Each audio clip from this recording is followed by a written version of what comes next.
Արմլուր լրատվականը այցելել է Մալաթիա վարչական շրջանում գտնվող շուկա, զրուցել սացիլ իրացնող վաճառականների հետ, ծանոթացել գներին ու վաճառվող սացիլների տեսակներին։ Պոմիդոր, բիբար, բադրջան, ամեն ինչ կա։ Կապը 500 դրամ, էդի չեն էլ առնեմ։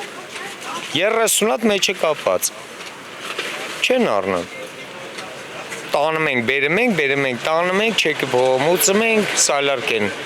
Առնում ենք, նորից եթում ենք, տուն մսոր նորից են գալի, նորից մուծումներ են անում։ Երևի ճանապարհածախս ավելի շատ է լինում, քան ձեր ստացած եկամուտ։ Հաստատ։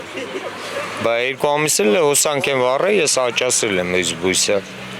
Այն ձնին, ցարպին։ Պետությունը որևէ կերպ աջակցում է գյուղացու։ Ոչ մի ձևով։ Բիբար, բադրջանի սացիլներ ենք վաճառում։ Ճիշտ է, չի ծախվում նենց։ Բայց դե կարում ենք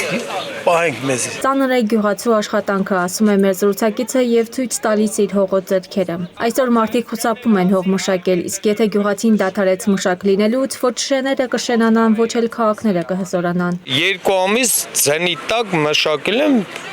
հոսանքով, գազով աճասրել եմ, բայց այսօր առնող չկա, որտեղ պոմիդորը 500 դրամ է, այն մարդը գալիս ասում է 500 դրամ չեմ տա, մի կապ պոմիդոր առնեմ։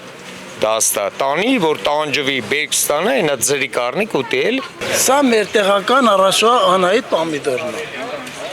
Սա շտամբովկա։ Գինը 150-ից 200 դրամ։ Սա շտամբովկա պոմիդոր է։ Նորից է նույն գներա,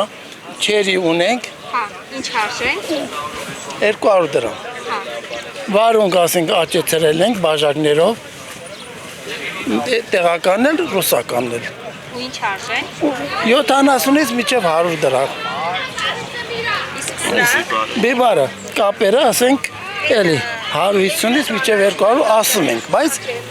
առնողին էժանցում ենք։ Մեծ աշխատանք եք ներդրել, միջև աճեցրել եք։ Որես 3 ամիս տանջում ենք սաղ ընտանիքով, բայց եկամուտ չունենք։ Գյուղացին չի հեռացել հողից, նրան ստիպողաբար հեռացրին ու կտրեցին հողից, ինչին խթանելու է նաև թուրք-հայկական սահմանի բացումը։ Այս համոզմունքն է հայտնում մեր զրուցակիցը։ Ֆուր կառնենք, եթանք Թուրքիայից վեճ կբերենք, մեր հողերն չենք մշակի արդեն։ Հետ ամնը մեզ է։ Եթե այսօրվա դրության դրսից ապրանքը գալիս է, մեր տեղականը չեն կարող վաճառենք, մեր ուզած գներով, մեր գազի գներով, հոսանքի գներով։